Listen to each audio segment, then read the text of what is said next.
ದೇವದಾಸಿ ಅದು ಬೇರೆ ಸುಳ್ಳು ಎಂದು ಹೆಸರುವಾಸಿಯಾದ ಮಗಳನ್ನು ಮದುವೆ ಮಾಡಿಕೊಂಡು ಬಂದು ಈಗ ನಮ್ಮ ತಲೆಗೆ ಕಟ್ಟಬೇಕಂತ ನೋಡ್ತಿದೀವಲ್ಲ, ಇವಳನ್ನು ನಮ್ಮ ಮನೇಲಿ ಇಟ್ಕೊಳ್ಳೋ ಕರ್ಮ ನನಗಿನ್ನ ಬಂದಿಲ್ಲ.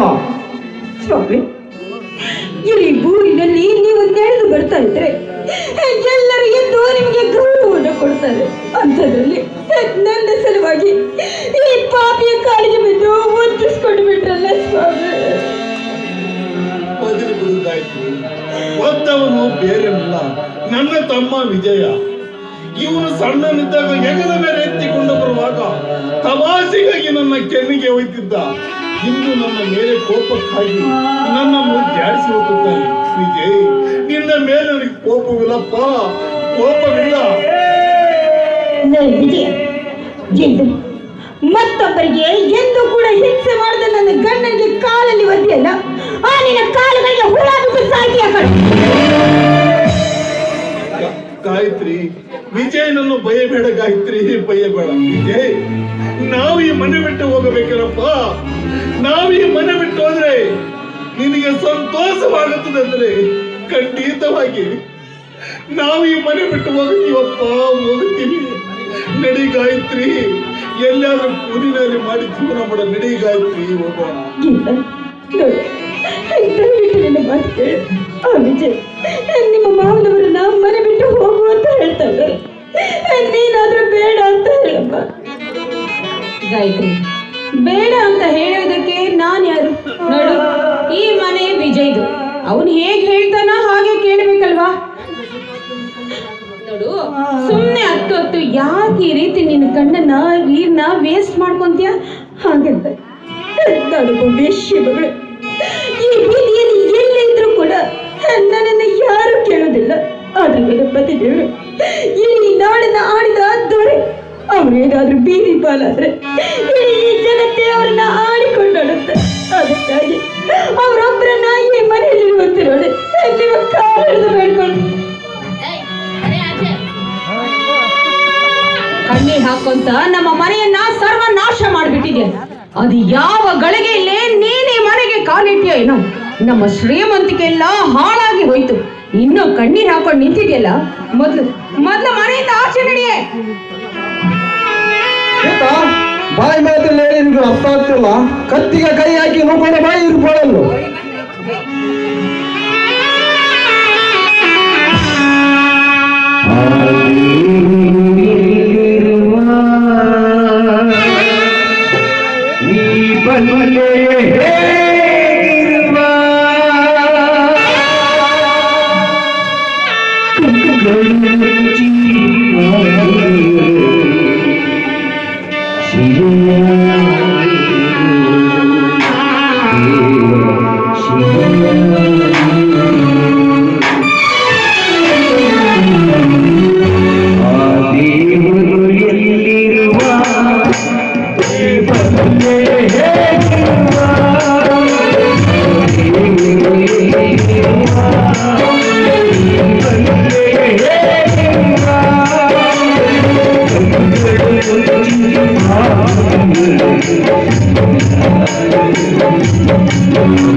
ವಿಜಯ್, ಅಂತೂ ಈ ಪೀಡೆಗಳು ನಮ್ಮ ಮನೆಯಿಂದ ತೊಲಗಿ ಹೋದು. ಇನ್ನು ಮೇಲೆ ನಾವು ಯಾರ ಅಂಜು ಆತಂಕ ಇಲ್ಲದೆ ಸ್ವತಂತ್ರವಾಗಿ ಪಕ್ಷಿಗಳಂತೆ ನಲಿಯುತ್ತಾ ರಾಜರಾಣಿಯರಂತೆ ಇರಬಹುದು.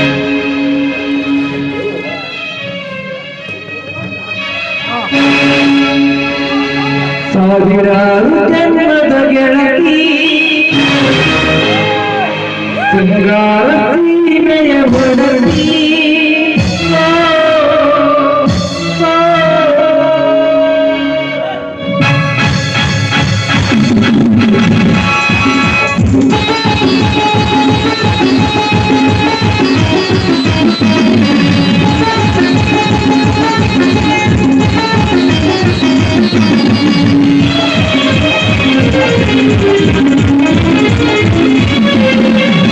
Claro.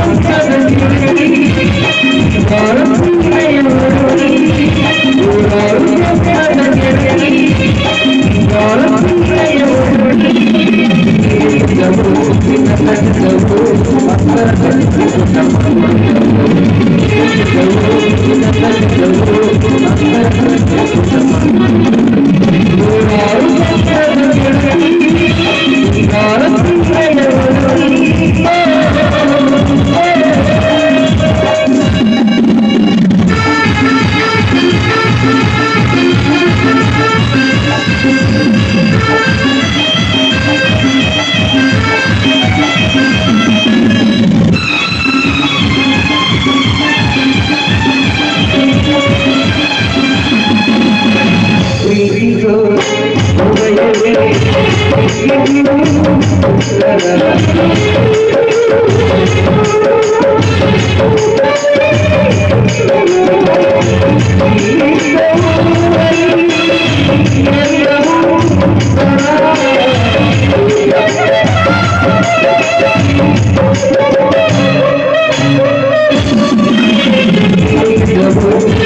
you.